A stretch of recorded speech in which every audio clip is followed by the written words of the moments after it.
하나님께서 우리 가운데 주신 사도행전 8장 9절부터 25절 우리가 계속 보고 있는 사도행전 말씀을 가지고 당신이 제대로 하고 있지 않다는 증거, 우리가 제대로 하고 있지 않다는 증거들을 한번 좀 살펴보기 원합니다.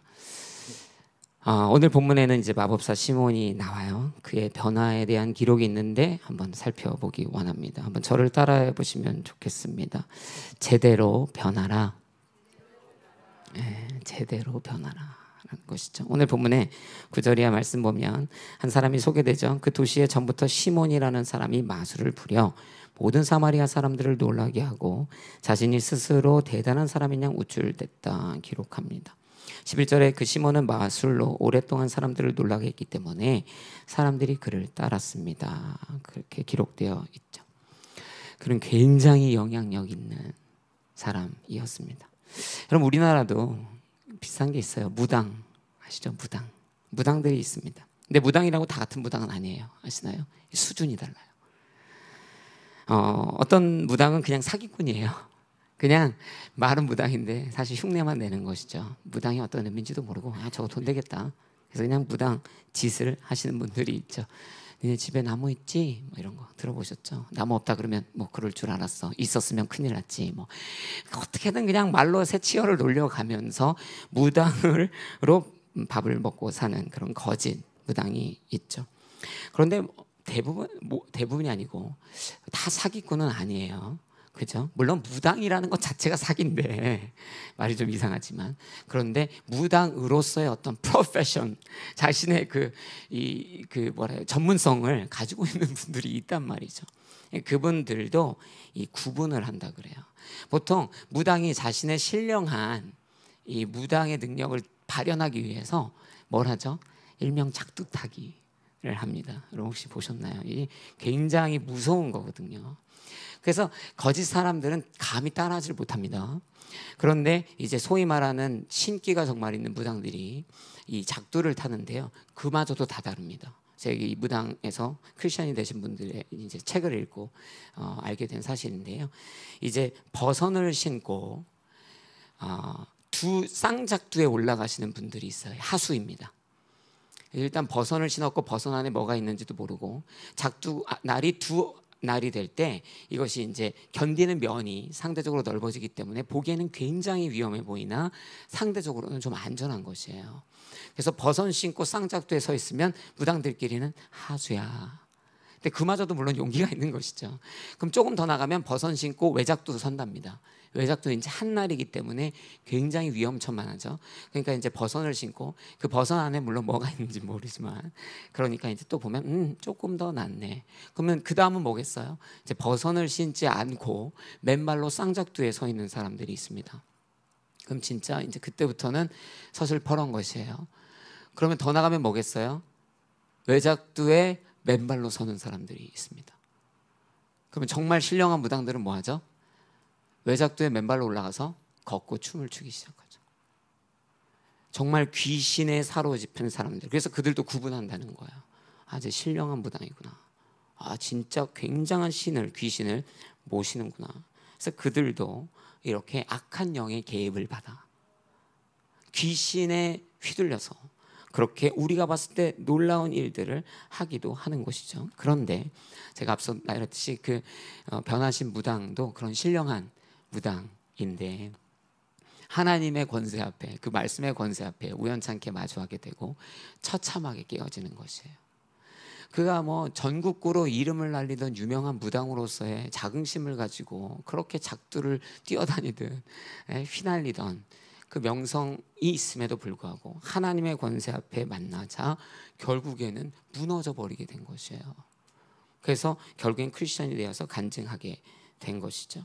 사실 뭐 무당의 신령함이 굉장히 특별해 보이고 대단해 보일 수 있지만 하나님의 권세 앞에는 아무것도 아닙니다. 여러분, 그래서 마가복음 5장 5절 6절을 보니까 멀리서 예수를 보더니 그 귀신 들린 자가 달려가 그 앞에 엎드려 절을 하죠. 그리고 7절에 그러고는 찢어질 듯한 큰 소리로 외쳤습니다. 지극히 높으신 하나님의 아들 예수여, 제가 당신과 무슨 상관이 있습니까? 제발 저를 괴롭히지 마십시오. 이게 마가복음 5장 6절 7절에 귀신 들린 자가 예수 앞에 뛰쳐나와 그 귀신이 직접 예수를 대면하여 우리를 괴롭히지 마소서 해서 돼지떼에 들어가 이제 내달리는 사건으로 이어지는 것이죠. 권세 있고 능력 있어 아무도 붙잡을 수 없지만 그러나 예수 그리스도의 권세 앞에 서니까 다 아무것도 아닌 것이 되는 것이에요. 자, 오늘 본문이 그래요. 시몬, 이 마법사 시몬, 베드로 시몬 말고 이 시몬은 당대에 굉장히 유명한, 이 유명한이라는 단어로도 사실 설명 안 돼요. 사실 나중에도 나올 얘기지만 먼저 얘기하자면 이 사람은 실제 역사적으로 초대교회 가장 먼저 이단 시몬 마구스로 알려진 사람으로 알려져 있습니다. 그러니까 결국 그는 귀신을 버리지 못한 사람이 되는 것이죠. 이 사람은 굉장히 무당적으로 신기로 아주 많은 사람들에게 이름에 오르내렸던 신격화된 인물이었다, 이렇게 표현합니다. 그런데 그 사람이 오늘 빌립 앞에 어떻게 되는 것이죠? 결국엔 하나님의 권세와 메시지와 그 선포 앞에 결국엔 고꾸라져서 그가 믿고 세례받았다, 오늘 성경이 기록하는 것이에요. 그런데 제가 결론부터 아까 말했듯이 뭔가 석연치 않은 것이에요. 그가 분명히 믿었다, 세례받았다까지 얘기가 기록되어 있는데 이 마법사 시몬의 변화가 뭔가 겸연쩍은 부분이 있다. 왜냐하면 오늘 본문 이후에 보겠지만 18절 19절에 시몬은 사도들이 손을 얹을 때 성령이 내려오시는 보고 그들에게 돈을 주며 이 능력을 내게 주어 나도 이 능력을 발현케 해달라고 하는 지극히 비즈니스적인, 지극히 자기의 과거에 대한 이 원래 습관들을 여전히 원하고 있기 때문입니다. 그러면 시몬은 예수를 믿는다, 그리스도, 빌립을 통해 그리스도를 믿는다, 세례받았다 얘기하지만 사실 실제적으로는 아직 그의 과거에서 자유롭지 않아요. 어쩌면 이런 이유들이 있죠. 믿음으로 나가려고 했어요. 이 무당짓을 하다가 빌립 만나서, 이 빌립을 통해서 예수를 만나서 믿음으로 나가려고 하다 보면 무슨 일이 일어나나요? 생계의 위협이 일어나죠. 여러분, 그가 뭘 벌어먹고 살았다고요? 무당짓해서 벌어먹고 살았다고요. 귀신을 부려서 벌어먹고 사는 것이에요. 그런데 이제 예수 그리스도 믿잖아요. 그럼 직업 끝난 거예요. 더 이상 생계 문제가 있어요. 뭐 돈 많이 벌어놨으니까 1, 2년 살 수도 있죠. 그러나 그것으로 만족되겠느냐는 것이에요. 그는 이 믿음으로 나아오면서 생존의 문제를 마주하게 돼요. 그러니까 계속 과거의 한켠에 연연하고 있는 것이죠. 그래서 그것은 미련이기도 합니다. 주님을 믿었다고 얘기하고 세례받았다고 하지만 여전히 그는 자신의 과거에 그 누렸던 모든 것에 대한 향수와 미련이 있는 것이에요. 그것을 완전히 내려놓지 못하고 그때 참 좋았는데, 그것만이 문제겠는가? 여러분, 만약에 이 마법사 시몬이 완전히 변하여 돌이켰다고 한들 여러분, 여전히 그는 그 땅을 걸어다니는 유명한 시몬입니다. 그 유명한 시몬이에요. 그러면 사람들은요 똑똑똑 그를 또 찾아올 거예요. 마법사 시몬님. 그럼 시몬이 얘기하겠죠. 저는 더 이상 마법 안 합니다. 그러나 사람들은 여전히 마법사 시몬을 끊임없이 찾아올 거예요. 그래서 이렇게 얘기하겠죠. 이번 한 번만 제가 모른 척 할게요. 한번 이번 한 번만 전 봐주세요. 여러분, 어쩌면 세상도 그를 가만히 두지 않았을지 몰라요. 분명히 그는 예수를 믿었다고 하고 세례를 받았다고 하는데 이 말미에 보면 변하지 않은 모습으로 다시 과거로 돌아가려고 하는, 그리고 실제 역사에서 기록하는, 그렇게 이단이 되어버리는, 변할 수 있는 그 언저리에 있었지만, 그 초입에 있었지만 그는 제대로 변하지 않았습니다. 여러분, 사탄은요 이와 같이 우리에게도 동일하게 역사하죠. 그리스도께 돌아가려고 할 때 시몬이 마주했던 것처럼 우리에게도 이러한 방해들이 계속 일어납니다. 계속 우리의 과거의 주를 알지 못했던 때에 어떤 누리던 것에 대한 미련으로 우리를 공격하기도 합니다. 어쩌면 생존의 문제로 공격하기도 하죠. 예수님을 믿었을 뿐인데 그 전까지는 잘 벌어먹고 살던 것을 내려놓아야 하거나 혹은 벌던 것을 많이 깎아내야 되는 순간이 마주할 때도 있는 거거든요. 그러면 믿음으로 기쁨으로 왔다가 휘청대기 시작하는 것이죠. 혹은 앞서 말한 것처럼 주변인들이 와서 오히려 더 들들 볶을 수 있어요. 마법사 시몬 해야지, 마법사 시몬 해야지, 이제 난 누구한테 물어보냐고. 어쩌면 끊임없이 그리스도에게 돌아가려고 하는 우리를, 우리의 가정이, 나의 친인척이, 나의 친구가, 나의 주변인이 가지마 붙잡을 수도 있죠. 여러분, 악한 영혼 사탄은 우리가 그리스도께로 돌아오려고 할 때, 우리가 그분을 믿고 세례받고 진정한 믿음으로 나아가려고 할 때 우리 자신의 과거를 이용해서, 미련을 이용해서, 주변인을 이용해서 무엇이 됐든 계속 우리를 흔들려고 하는 것이죠.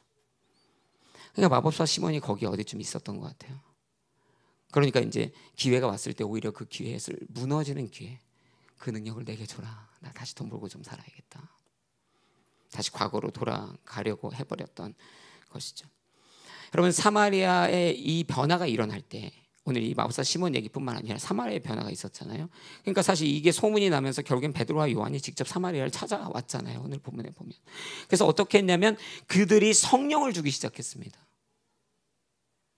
이 베드로와 요한이 그들에게 성령을 주는 것인데, 그것을 보면서 결국에는 마법사 시몬은 원하는 것이 뭐예요? 여전히 과거를 꿈꾸고 있는 것이에요. 과거의 영광. 뭐예요? 나도 예전에 저랬는데, 내가 저들보다 어쩌면 더 나았는데. 그래서 그 능력을 팔려고 하는 것이죠. 당장 베드로와 요한을 통해 어떤 일이 일어나고 있는지에 대한 자각이 없이 놀라운 일이 지금 일어나고 있는데 다시 그 능력을 얻어 과거의 삶으로 돌아가고 싶은 것이죠. 여러분, 그리스도께로 돌아오신 줄로 믿습니다. 제대로 돌아오셔야 돼요. 만약에 버려야 된다면 버려야 합니다. 과거의 삶을 하나님을 믿는 믿음으로 돌아왔을 때 버려야 되는 상황이라면 더 이상 그것을 붙잡고 늘어질 수 없습니다. 점 봐주는 그리스도인, 이런 거 될 수 없다는 거예요. 마법사 시몬이 자기 집에다가 내가 그리스도를 만났지만 내 점은 봐주겠습니다. 여전히 죄로 돈 버는 그리스도인이 될 수 없다는 거예요. 예를 들면 이런 거죠. 예수 만나기 전에 목수였어요. 근데 예수님 만난 후에도 목수 하시면 됩니다. 목수가 죄인은 아니니까요. 그죠? 목수 일하면서 9 to 7, 9 to 5 일하면서 와서 목수하고 또 주님 예배하는 것이에요. 그런데 성경에 보면 세리들 보세요. 예수님 만난 세리, 예수님이 만나서 그 세리를 불렀을 때, 마태를 불렀을 때, 여러분, 그들이 예수님을 만나서 믿고 변화되잖아요. 그리고 나서 월부터 금요일까지 9 to 5를 세리로 일하고, 그리고 나서 주말에 와서 예수님을 예배했던 게 아니라는 거예요. 이것은 생존의 문제 아닙니까? 그들이 누렸던 평안함의 문제 아닙니까?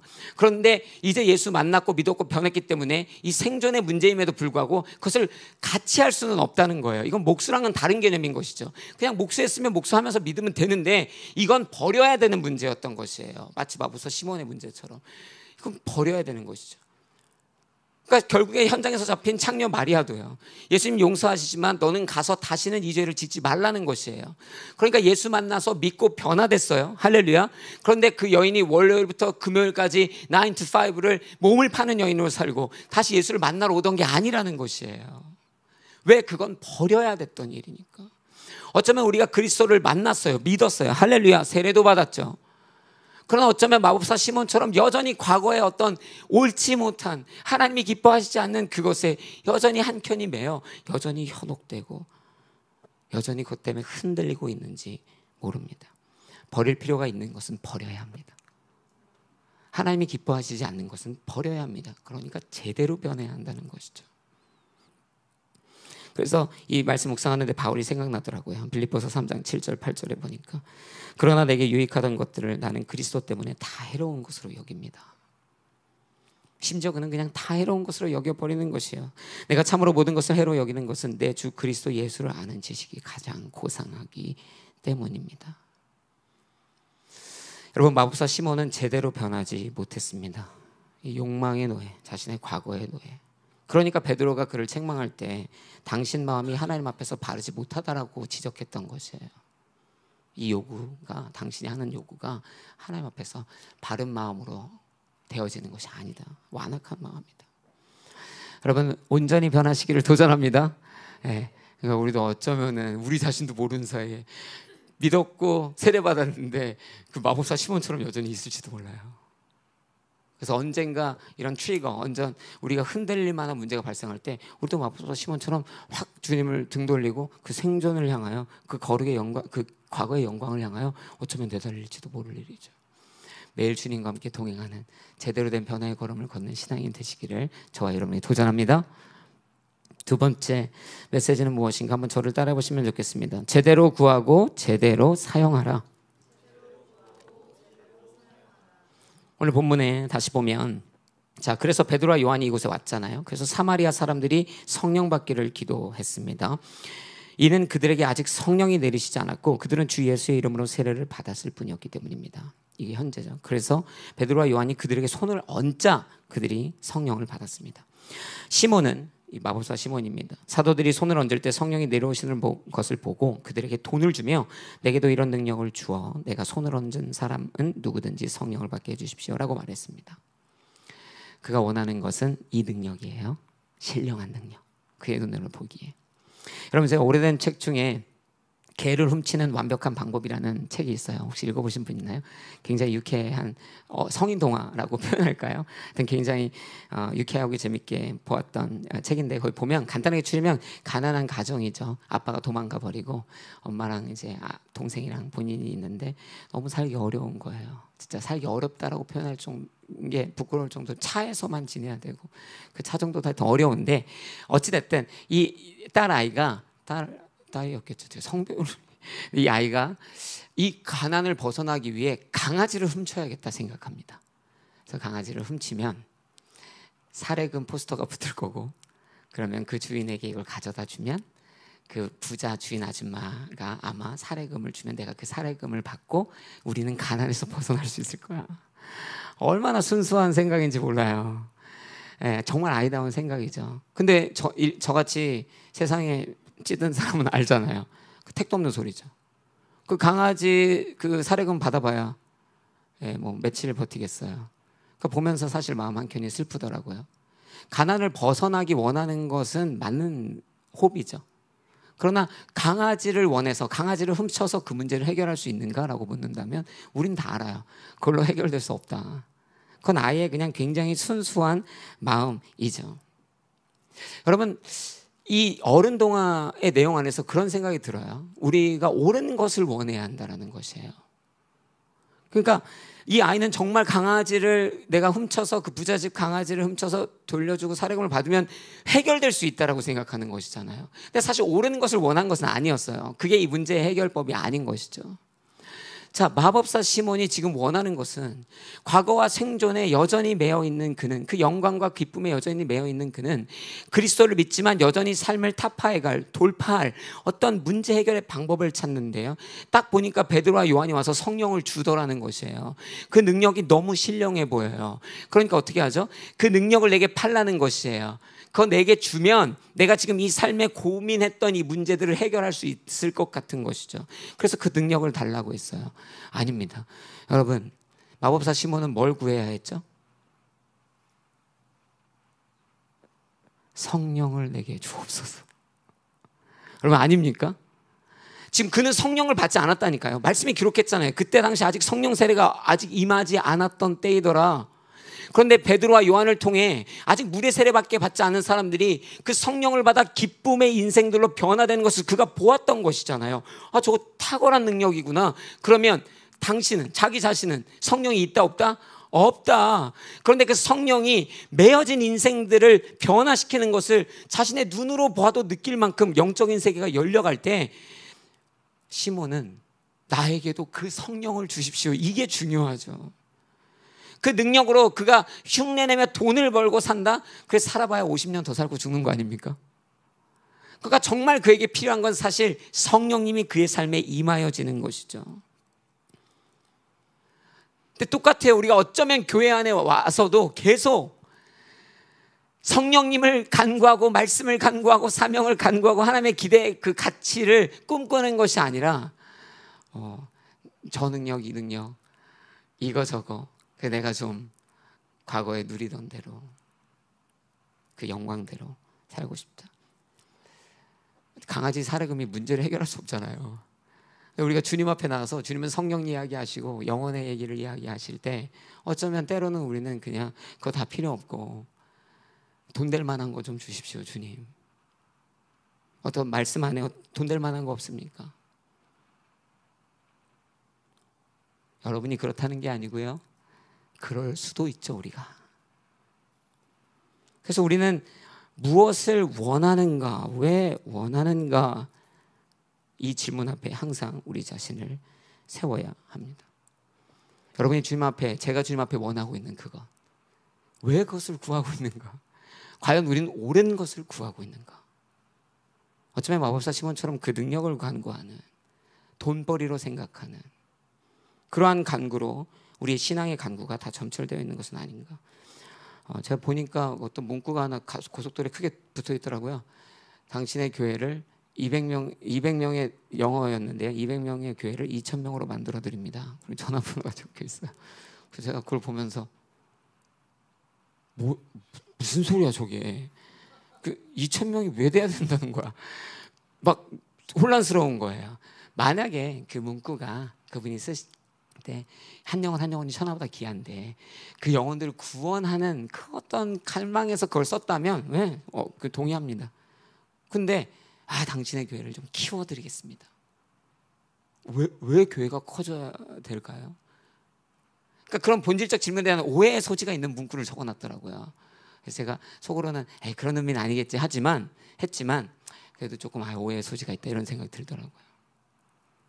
그러면 무엇을 원하는가? 우린 진짜 이 질문 앞에 굉장히 냉정하게 우리의 자신을 세워봐야 되는 것이에요. 하나님 앞에 내가 이것을 왜 원하는가? 어떤 사람이 가는 곳마다 돈 타령하는 거예요. 돈 주세요. 여러분 제가 가는 곳마다 여러분한테 돈 좀 주세요. 돌려 말하지도 않아. 집사님 돈 좀 주세요. 집사님 장로님 돈 주니까 이걸로 안 돼요. 공 하나 더 붙여줘야지. 가는 곳마다 그러는 거예요. 여러분 벌써 듣기에 기분 나쁘잖아요. 근데 이분은 부끄러운 게 없어. 가는 곳마다 어딜 가도 주소도 없고 아무것도 없어. 돈 주세요. 근데 사람들이 막 돈을 줘요. 계속 줘요. 기쁨으로 줘요. 여러분 이 사람의 행색이 거의 거지와 같은데 이분이 뭐 하시냐면 하는 사역도 많아. 홈리스부터 시작해서 고아들 먹이고 병자들 치료하고 이제 온갖 종류의 이 그리스도 이름 안에서 구제 사역을 하는데 돈이 없잖아요. 그러니까 본인도 거기 가서 그냥 거기 음악에 같이 살아. 그러니까 옷 살 돈 없으니까 옷이 언제 산 건지도 몰라. 남이 보면 그 사람이 홈리스인 것 같은 거예요. 그냥 그들과 같이 먹으면서 때로는 아프면서 그냥 거기서 뒹굴면서 누가 목사님 신발에 빵꾸 났어요 해야 그렇구나. 그러니까 그분 계속 다니면서 그러는 거예요. 돈 주세요. 이 아이가 굶고 있습니다. 이 사람이 굶고 있어요. 저는 괜찮은데 제발 돈 좀 주세요. 부족합니다. 너무 애들이 많아요. 그러면 이 사람이 이렇게 얼굴에 그냥 철면기 깔고 아무것도 없어. 그냥 부끄러움 없이 돈 달라고 하는 거 죄인가요? 방금 표정이 너무 달랐어요. 제가 돈 얘기 앞에 좀 이 얘기하기 전에 할 때는 막 다들 표정들이 막 이랬는데 그죠? 근데 그분한테 내가 뭐라도 꺼내드려야지. 무엇을 원하는가? 왜 원하는가? 어떤 사람은 돈을 원해요. 똑같이 제가 막 돈 주세요. 왜요? 저 차 좀 살려고요. 그와 이 표정이야 딱. 거의 이 사람이 지금 제정신인가? 여러분 뭐야? 똑같은 걸 원했잖아요. 돈 원한 거 아닙니까? 근데 전자는 그걸 누가 죄라고 하겠습니까? 더 주지 못해 미안할걸요 어쩌면. 근데 만약에 후자처럼 그러고 돌아다니면 다들 뭐라고 하겠죠. 죄야. 범죄하겠다고 누리겠다고 욕심 부리겠다고 허세 부리겠다고 돈 달라고 하면 똑같이 돈 달라고 하는 건데 누가 그 사람이 그 마음이 거룩하다고 이야기하겠는가? 무엇을 원하는 것도 중요하고 왜 원하고 있는가? 여러분 성령의 능력이 임하여져서 손을 얹어 안수할 때 성령이 임하여지는 능력은요 축복받은 능력이죠. 그러니까 어쩌면 마법사 시몬이 이 능력을 내게 주셔서 아이고 할렐루야 좋은 거 아닙니까? 어노인팅 할 수 있는 일이에요. 주를 위해 일한다면. 근데 그 능력 왜 달라고 했다고요? 돈 벌려고. 하등의 영적인 관계가 없는 것이에요. 여러분 우리는 이 두 질문 앞에 그래서 계속 비춰봐야 합니다. 내가 제대로 된 것을 옳은 것을 구하고 있는가? 왜 구하고 있는가? 하나님은 나의 이 구함에 대해서 무엇이라고 말씀하고 계시는가? 사실 세상은 이런 질문 자체를 잘 하지 않게 합니다. 당신이 무엇을 원하든 그것은 그냥 당신이 원하는 것이니까 문제 없다는 것이에요. 우리가 원하는 것에 대해서 타당한 이유, 사회적인 이유, 도덕적인 이유, 거시적인 이유 이런 거 굳이 만들 필요 없다고 하죠. 원하는 대로 누리고 추구하고 쫓고 얻고 살라고 얘기해요. 하나님의 가르침은 세상의 가르침과는 다릅니다. 우리는 그리스도 앞에서 제대로 구해야 하고 제대로 사용해야 합니다. 할렐루야. 그래서 여러분 다 구하실 수 있어요. 앞서 말한 것처럼 돈 달라고도 하실 수 있습니다. 그죠? 하나님이 그 왜라고 하는 질문 앞에서 하나님 앞에 우리가 서 있을 수 있다면 그게 진정한 자유죠. 제대로 구하고 제대로 사용하는 신앙인이 되어야 할 것입니다. 세 번째 마지막 메시지 한번 저를 따라해 보겠습니다. 제대로 회개하라. 제대로 회개하라죠. 20절에 베드로가 그에게 그래서 이렇게 대답하죠. 당신이 하나님의 선물을 돈으로 살 수 있다고 생각했으니 당신은 그 돈과 함께 망할 것이요. 정말 뭐 돌리지도 않고 그냥 아주 직원으로 당신 그 돈과 함께 망할 거야. 얘기를 들었더니 24절에 시몬이 말했습니다. 지금 말씀하신 것들이 하나도 내게 일어나지 않도록 저를 위해 주께 기도해 주십시오. 언뜻 보면 이 마법사 시몬은 이 베드로 시몬이 아주 직접적으로 문제를 지적했을 때 이렇게 마음에 좀 찔림이 있었고 두려움이 있었겠죠. 그러니까 회개하는 듯 보이는데 사실 방금 읽었던 24절의 말씀처럼 사실 그의 회개가 여전히 아까 믿음의 변화가 뭔가 석연치 않은 것처럼 회개도 석연치 않습니다. 그는 무릎 꿇고 회개하지 않는 것이에요. 본인이 주 앞에 나가 눈물로 회개하지 않아요. 단지 그냥 그 저주가 실행되지 않도록 당신이 좀 나를 위해 기도해 주시겠습니까?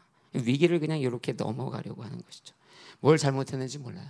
분명히 베드로가 23절에 내가 보기에 당신은 악의가 가득하고 죄에 사로잡혀 있다라는 본질적 문제, 그가 가지고 있는 문제를 지적했어요.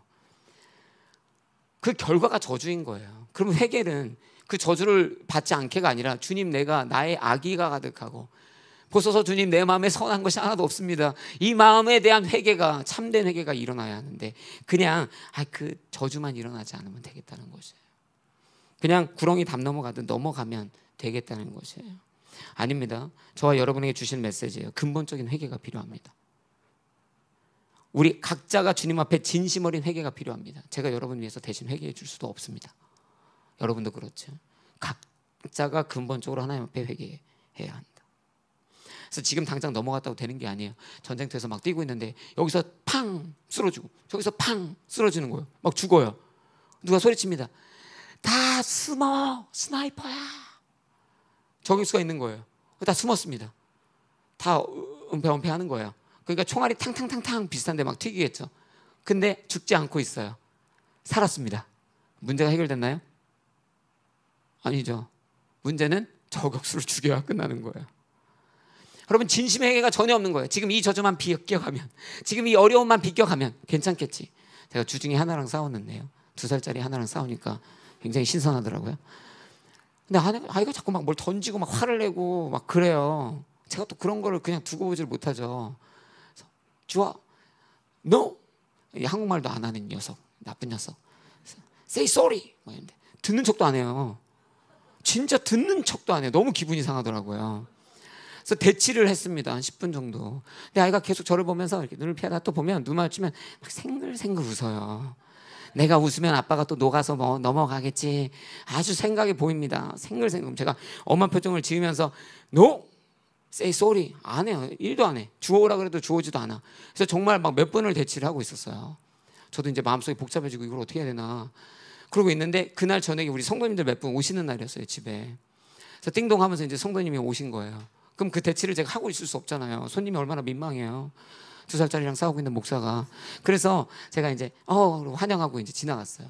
그래 딱 하나 표정을 보니까 생긋 웃어요. 지나갔다. 근데 저는요, 인사하고 이야기하고 있지만 속으로 이런 생각을 하죠. 언제 때가 올 거야. 그날이 오면 너의 눈에 눈물이 가득하겠지. 복수의 날을 꿈꾸며. 아니요. 뭐예요? 공의가 실현되겠죠. 여러분 보세요. 우리가 하나님 앞에 문제를 만났어요. 하나님 회개하라 하시죠. 근데 우리는 하나님 대충 그냥 이렇게 안 넘어가지나요? 잘못했습니다. 무엇이 잘못인지도 모르고 관심도 없어요. 그리고 그 상황이 지나가잖아요. 수많은 성경의 이야기가 그런 얘기 아닙니까? 그러나 하나님이 마지막까지 가만두시던가요? 하나님은 결국엔 그들이 이 땅에 사는 동안에 혹은 심지어 죽어서 최후의 심판에 결국엔 심판하시죠. 죄는 구렁이 담 넘어가듯 그냥 넘어가는 것이 아닙니다. 그래서 우리는 가톨릭이 하는 것처럼 고해성사하지 않습니다. 우리는 그리스도의 보혈을 의지하여 회개의 자리로 나아가는 것이에요. 그분의 보혈이, 그분의 완전한 의가 우리의 죄를 사할 수 있기 때문에 할렐루야. 그래서 그분 앞에 나가 진정한 회개의 고백들을 쏟아내는 것이에요. 그냥 내가 눈 감고 저주 안 보고 그냥 베드로와 요한이 기도해줘서 내가 그 망함의 위기만 넘어갈 수 있다면 문제가 해결된 것 아니다. 우리의 완악함 가운데, 우리의 죄악 가운데 아무 일도 일어나지 않는다고 해서 그 문제가 해결되는 것이 아니다. 여러분, 구원의 문제로 보자면 예수 그리스도를 믿는 믿음으로 우리가 구원을 받은 것이죠. 할렐루야. 그것은 변함없는 사실입니다. 그러나 성화의 영역에서 우리를 보자면 하나님은 끊임없이 우리에게 요구하고 계시는 것이죠. 거룩함으로 옷 입고 있느냐, 참된 회개의 자리로 나오고 있느냐, 변화의 삶으로 나오고 있느냐. 여러분, 이 마법사 시몬이 그걸 못해서 누가 됐다고요? 시몬 마구스가 돼요. 이단의 창시자가 돼요. 신과 같이 떠받침을 당했던, 역사의 한 페이지를 기록했던 아주 유명한 이단자로 그냥 삶을 살아내는 것이에요. 근데 젊게 돌이보면 어땠다고요? 기회가 있었잖아요. 빌립을 만났고 그리스도를 들었고 믿었고 세례까지 받았는데 결국 다시 귀신의 자녀로 돌아간 것이에요. 진정한 회개, 본질적 회개가 필요합니다. 오늘 하나님께서 이 말씀을 통해 여러분 각자에게, 저에게 조명하시는 죄가 있겠죠. 오늘 베드로가 시몬에게 그랬던 것처럼 너의 마음에 악의가 가득 찼다, 그걸 드러내 주었던 것처럼 우리 각자에게 이 말이 적용되지 않을 수 있지만 각자의 죄들이 있을 거예요. 숨겨놓았던, 꽁꽁 싸매놓았던, 저도 모릅니다 뭔지. 그러나 오늘 이 말씀은 어쩌면 그 도전 앞에 저와 여러분을 세우고 있는 거예요. 각자. 아들아, 보니까 내가 네 마음에 악의가 가득하고 동기가 바르지 않아. 어쩌면 하나님이 말씀하시기를, 아들아, 너 지금 잘못된 일을 하고 있어.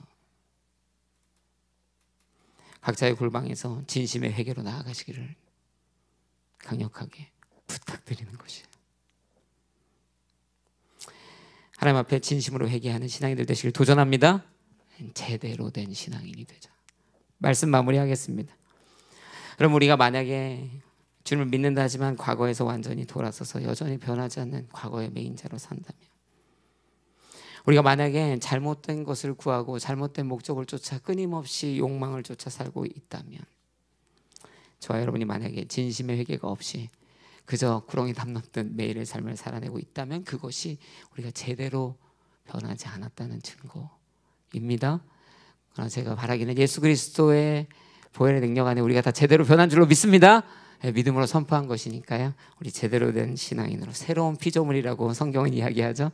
누구든지 예수 그리스도 안에 있으면 새로운 피조물이라. 이전 것은 지나갔으니 보라 새 것이 되었도다. 아멘. 기도하겠습니다.